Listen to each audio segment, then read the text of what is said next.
Welcome, everyone. I'm Jeffrey Goodman, Director of Marketing and Development for the YMCA of Northwest Louisiana. And we're here at 318 Latino Studios for Shreveport-Bossier, my city, my community, my home. And we have a super special guest today. It's Mike McSwain. Mike, thanks so much for being here. You bet. It's good to be here. Good to see you again. Always good to see you. All right, Mike. So you are one of our community's most beloved architects, having designed countless projects, including the Sci-Port Discovery Center, Bossier Parish Community College, the Cyber Innovation Center, and renovations to the Shreveport Regional Airport and Municipal Auditorium, to name but a very few. Let's start here today. One of your projects was the creation of the East Bank District in Bossier. Talk to me about the genesis of this project, if you could, and lessons we can learn from its success that might reinvigorate and revitalize other areas of our community. All right, that's a good one, and I'm particularly fond of that project. So that project started as a result of what at the time was Computer Science Corporation was coming to Bossier City at the Research Park. They had narrowed down to two locations, Bossier City and Lincoln, Nebraska. And they asked, after they chose Bossier for all the reasons that they had, the city leaders went to them and said, tell us why Lincoln was important. And it was we're in top two with them. And they talked about its location and the Haymarket District and some of the attributes of Lincoln that really appealed to their workforce. And the city leaders, after the project was started for CSC at the Research Park, they said, why don't we study if we could replicate some of that, because they're saying their workforce needs this.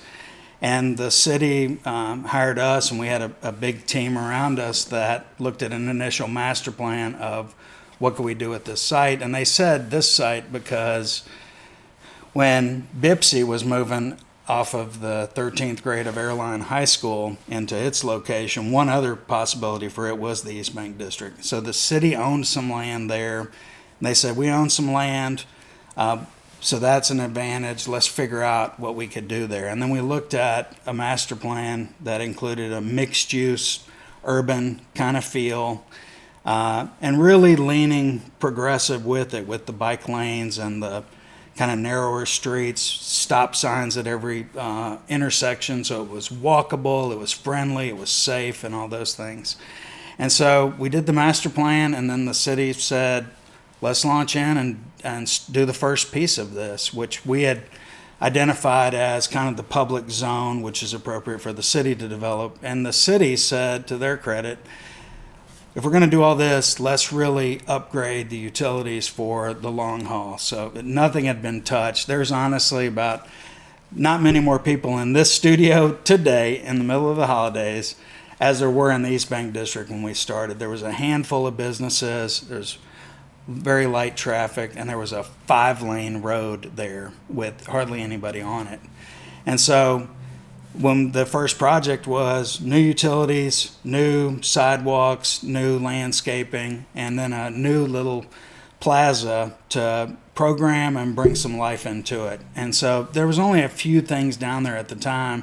They thought this would be a good way to get some activity down there. And then they did all of that.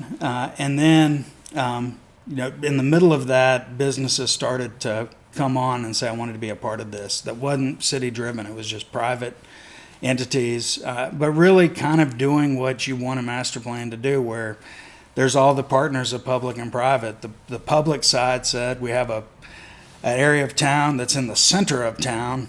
It shouldn't be vacant and empty. It should be full of life. How can we bring that back? And then the private guys said, man, I want to be a part of it. And I think it honestly is living up to that, and it continues to grow to this day. Every year it's getting a little bit more. And we started that master plan in 2014. We probably finished the first wave of construction in 17 or 18. So it's still an infant. It's 5 years old or so. It's brand new, but it's still it's gaining some traction and more businesses are coming. There's a lot of life over there and a lot of things to do. And I'm really proud of it. It's fun to watch it evolve and grow. And major lessons we can learn from that. Looking at it going, this is why this is so successful. And these are things that we should stick in our back pocket as we approach other areas in our community. I mean, I think the biggest takeaway for me is you just, and this involves the whole community. It's scary, it's expensive, but it's worth it. Design matters, and it matters to have quality places that we enjoy being at, where we're communal beings and we like to be around people, and we should create these safe places where we can be around each other and enjoy life.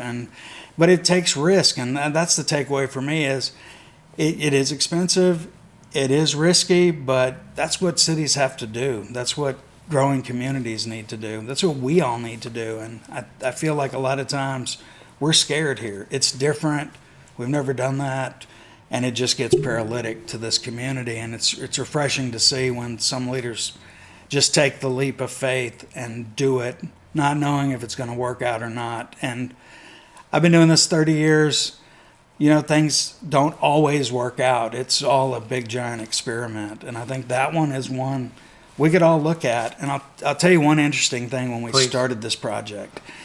We looked at, they challenged us with doing it, and we had a team of, landscape architects and civil engineers and all of these different entities, and we were just getting into it. And the biggest question was, what other communities this size have done something like this? And we really had a hard time finding communities it was in Bossier, so we were looking for a community that was 70,000 people big, doing something this grand, and we really couldn't find it. And what we were hoping at the end of this was, well, maybe some other city the size of Bossier, now when they're doing it and they're looking around, they can go, man, I found one that is us. They did it, we can do it too. Love that. And Mike, I've known you for a long time, but until I started preparing for today's discussion, I had never heard the story about how you first decided to become an architect.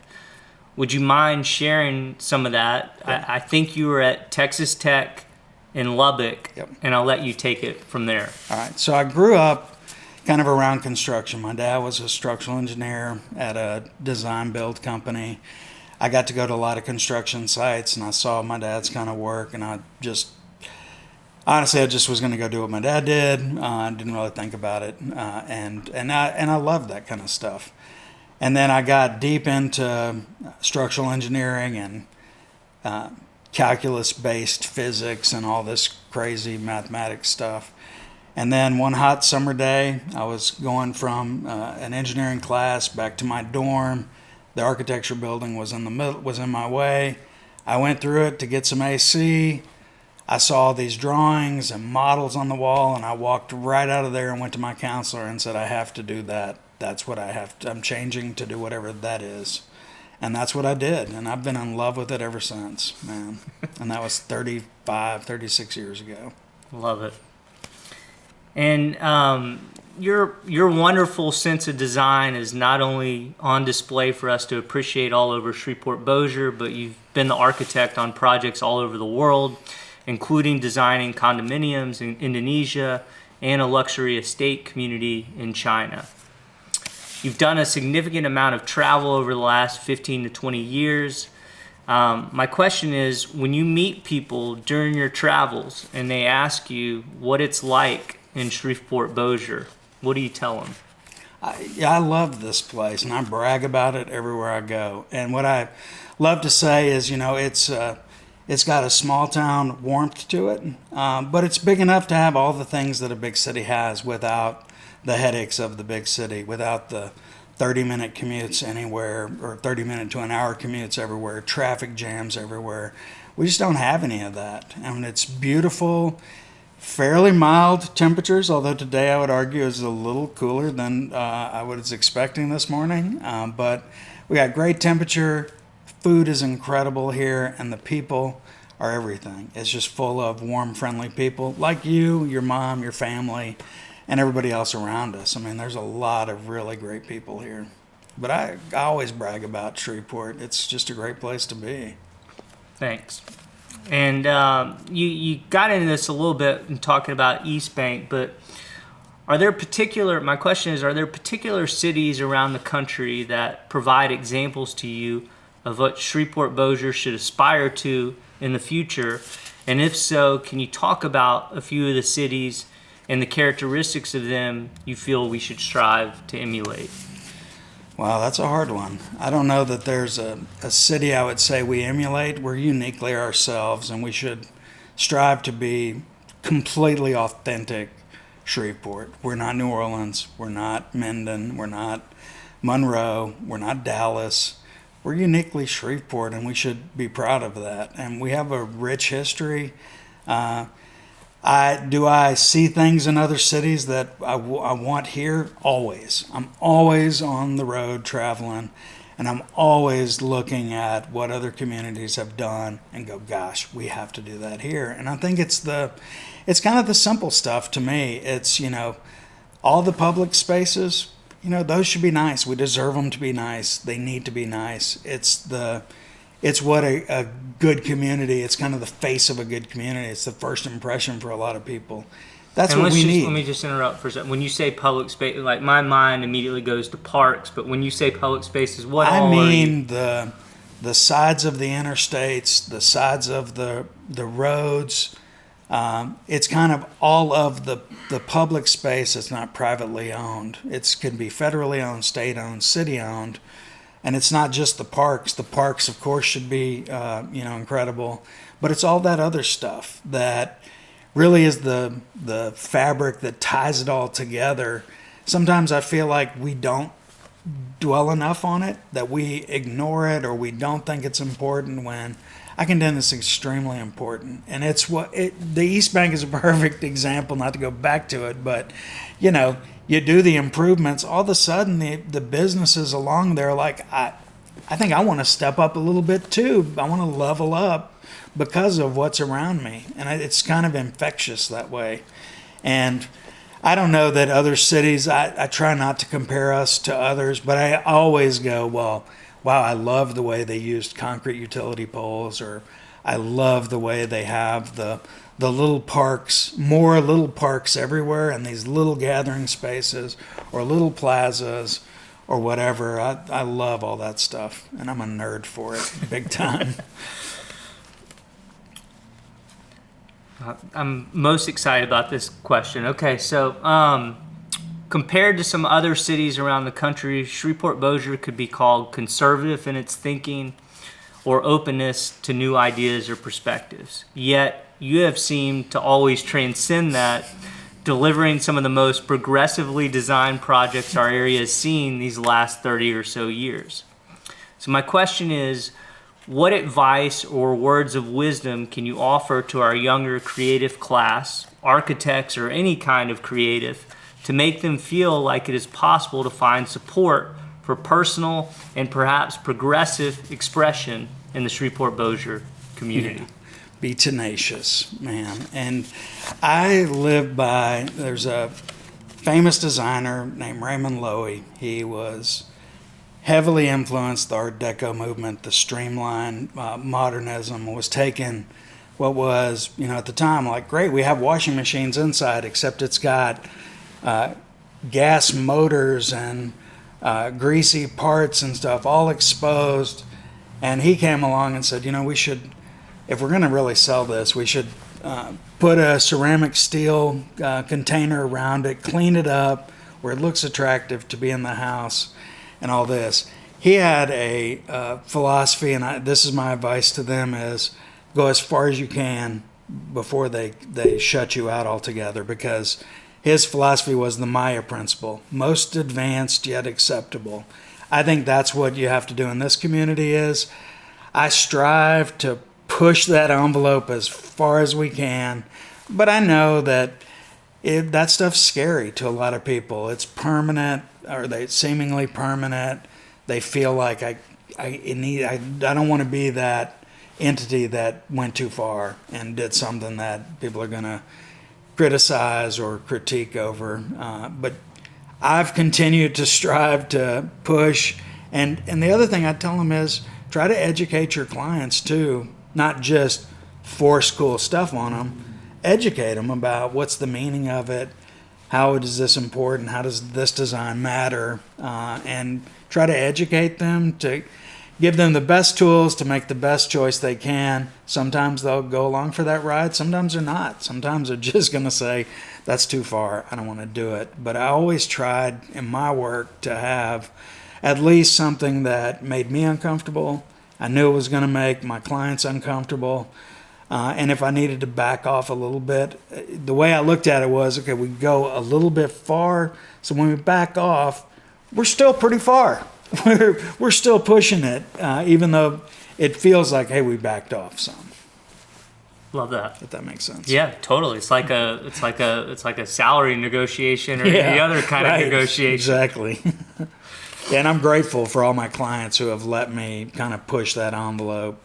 And I think, for the most part, it's been pretty successful too. Yeah. Well, I just look at your work. I'd say it has been. Thank you. So, Mike, as you look around at our community, what in your opinion, what do you think is holding us back? Probably fear for a lot of it is just we're scared to be different. We're scared to be authentic. We're scared of our own rich history. I think there might be some fear that holds us back, and fear of the unknown that, if we do spend that kind of money and we do something that adventurous, you're going to get critiqued. People are going to get critiqued, but it takes... I think we got to stop being scared of what the future looks like, and we got to stop being scared and stop holding back. We need to unleash our potential, that we have so much potential here. And I'm going to continue to be a bull on it, that we've got the potential, we are better than this, and let's go be better than this in everything we do. That's interesting. Why would someone be scared of being authentic? Or why would someone be scared of their own past or their history? I don't know. I think it's kind of, if I go back to architectural terms, it's like, they want to, and I'm going to go on a weird side tangent and bring it right back to this. So, in design, we can say, we want to be different but comfortable. And then there's things like this that just get my goat. Like, we'll have some clients will say, well, I want the 6 stone white columns, and I want the white entablature, and I want all this classic and everything. And because that's how it was, and that's how that's how it's been, and that's how our monuments in DC are, and that's how it is in Athens, and so on. Except when you rewind that clock and you go, okay, so we're mimicking the Greeks and Europeans and all of this, but before they became these monuments, they were covered in color, they were covered in paint. And then if you take the column, it's like, okay, the column has these flutes on it, that's original to the Romans or the Greeks. Well, it's not. That came from the Egyptians, but it was bundles of papyrus. So it was bundles of papyrus that were then bundled together that created the indentions on it that then get recreated in stone and color, and then it all fades, and then we recreate it in white that matches what it was after it all got faded. That's what I'm saying is, it's like, why can't we be...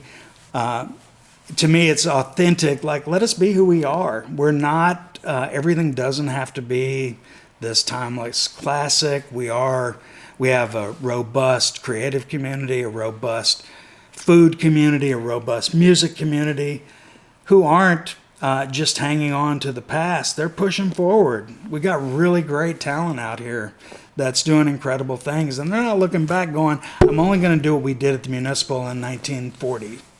So they're looking ahead, and we need to, as a community, do the same thing, not just the creatives, but everybody else, all the decision makers in business, the titans that I feel like have a hold on some of that should let it go and let us be authentic and be a little bit weird, a little bit but professional and, inspiring and all the things. So that's what I mean about being authentic. It's like there was a professor I had that said, he said, a good architect never recreates, he creates. And that's what we should do as a community let's not look at we can acknowledge our past and understand our past, but we got to create the future we want and strive for that and push for that. And I'm not the only one to say this, but leave this place better because of us and for the next generations to come, that they've got a fighting chance that'll be like, it's ended up so cool and so weird and so different and so uniquely Shreveport. And I guess in trying to be authentic or fear of being authentic, I mean, what I hear and think about is, I mean, if you're authentic, then maybe you stand out, and maybe you don't want to stand out, maybe you don't want to get noticed. It's easier to just blend in. So maybe. But the hard thing is, if you're standing out, then you're gonna take the criticism, because if you're standing out, it's not just fans adore you, but there's fans that don't like this, and they're gonna be vocal about it. And you've got to have the kind of bulletproof vest that can take that heat and know that it's all for the good. There's always going to be critics. I mean, I use this example that, there was a time, I will always deliver your ice to your house. I'm the ice man. I'm always going to deliver this. Well, stuff changes, man. Modern refrigeration happened. The ice man is no more. We don't go. I'm still clinging on to the ice man, keeping my stuff cold at home. We got to move on with the times. Love it. And then my last formal question, I will come back and see if there are things that you want to hit on that we haven't, but just what gives you hope, just as you look around, that we're headed in a good direction as a community? Yeah, I'm an eternal optimist, and I really believe Shreveport is on a great trajectory. Ignore the noise. There's a lot of noise and a lot of people with bad things to say. Just ignore that. There's so much good happening and so much great evolution happening here. It's like I said, the robust creative community, this has only been growing. There's people that say, man, it was like that. It was best in the 80s, and there was a different cool creative scene then. There's a new cool creative scene that's happening now that's folks younger than me, a lot of them that are doing really cool stuff. And I'm really hopeful that there's a lot of good here, a lot of people with the heart in the right place that are wanting it to be cooler, be better, be more progressive in every way. And I'm hopeful that's the case, man. I want to make it I strive to, have this place be the kind of place I want to live in too. So the work I do shoots for that as well. Absolutely. Well, are there other things that I didn't touch? I mean, you've done so much. You've been entrenched, embedded in this community, producing, delivering, giving back to it for so long. Are there things that I glanced over that you feel like are super important that you'd like to touch on? We have all the time in the world. For me, it's, if I go just with my profession, I'll start there. I really, truly mean this with every fiber of my being. Design matters, whether we acknowledge it or not. You don't have to be have gone to art school to know, man, that feels like great art. You don't have to be an architect to know this space feels good, or that outdoor setting feels good. You feel it. It's like it transcends all of that, and you just know this is great. It's like if you walked into a place like St. Peter's, you would go, I don't know, seems kind of special. And you don't have to understand Renaissance architecture or anything else. You could totally just go, this is pretty incredible. I feel that. Or go to the Superdome or whatever it is. Go to some cool spot. I think design matters. I think it's important that our leaders understand that design matters, that a lot of times I feel like there's a disconnect from what leaders, and mayors and councilmen and all of the folks in that machinery, sometimes they don't think, a lot of it's just counting the dollars, and it's not, whether design matters or not. And it really is important that they understand, because they're making the decisions for a lot of this zone that we're in. That public space I was talking about is handled by them. And they need to know and understand that that stuff's important and that we should do stuff with it and we should make it vibrant because it is infectious to other things. But they need to know it, and then the community needs to know it too. And I think, for lack of a better term, I wish there was kind of a Design Matters School of Rock that would just air every hour on YouTube, and there was people that just getting informed of why this stuff matters and why it's important, and all. Love it. Anything else? I don't know, man. I love what I do, and I'll tell you, having worked all over the place, and we're still, probably the bulk of our work is out of state right now, but having worked here for nearly 28 years or so, it's fun to have been a part of this experiment of Shreveport-Bossier and watching it grow. And, you do the best you can with the clients you have and the budgets that they have and the knowledge you have as a designer. And it's been fun to be a part of watching it and then having to live with it. So I don't, we sent out work this morning in Pennsylvania and Corpus Christi. I don't live with it there. I live with it here, and I've watched them get used, get renovated, get demoed and repurposed and all of the things. And I really, truly love that and love being a part of watching it grow and ebb and flow. And it's all fluid. Nothing is so, that's the other thing I think some of the leaders need to understand is, or folks that do these projects, like, it's permanent, but it's fluid. It's all changing all the time. Same with any other city you go to. And I always tell people, if you drive anywhere from here or fly anywhere from here, look around, because those places are going to be pretty cool, and you'll see some things you'd want to bring back home with you, and I always do. No, absolutely. Well, wait, there's one other thing I wouldn't mind adding in. So, I sketch a lot, and I paint and do all that stuff. I do that. It's kind of an architect's thing to do that. When I was in school, I'm old enough to have had to learn everything by hand. So hand drawing, hand painting, hand sketching, all this stuff. And then as an architect, some of my heroes, they would travel and they would sketch what they saw. Well, I really obsessed about it and got to where I'm not only like sketching this vibe, I'm really taking in how spaces are being used, either inside or outside space or whatever. I'm watching people and watching them, how they're using space. And then I always kind of use that in my mental library to implement on projects right here in Shreveport. And it could be stuff I saw in Egypt or Rome or New York. Give me an wherever. Example of a specific space. Probably the plaza at the East Bank and looking at other small plazas in New York. So if you're around New York or Brooklyn, there's always these little parks nestled in that don't have to be great big to do great cool stuff.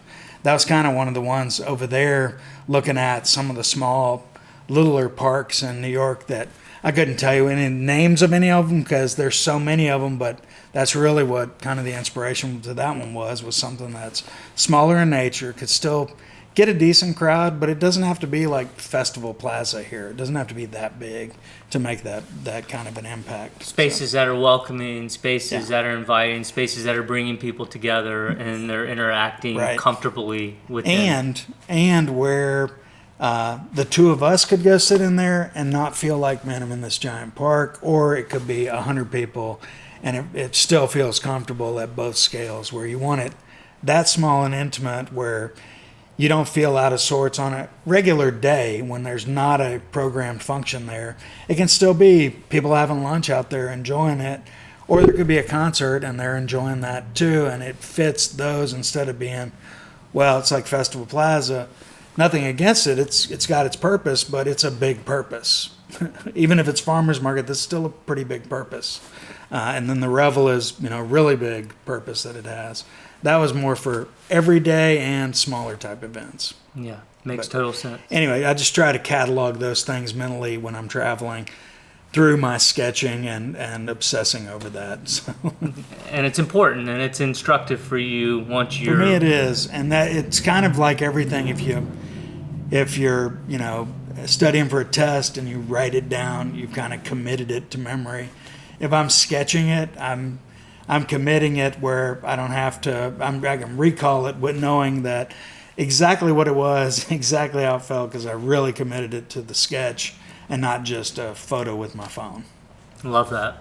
Well, Mike, I so appreciate you being here, and I know it's really important to you. I've heard you say this at other times. You said it at the beginning today. I think that you want to leave this place better than you found it, and you absolutely have. So appreciate all that you've done, all that you've contributed to make our community cooler, more progressive, and more beautifully designed. So appreciate you.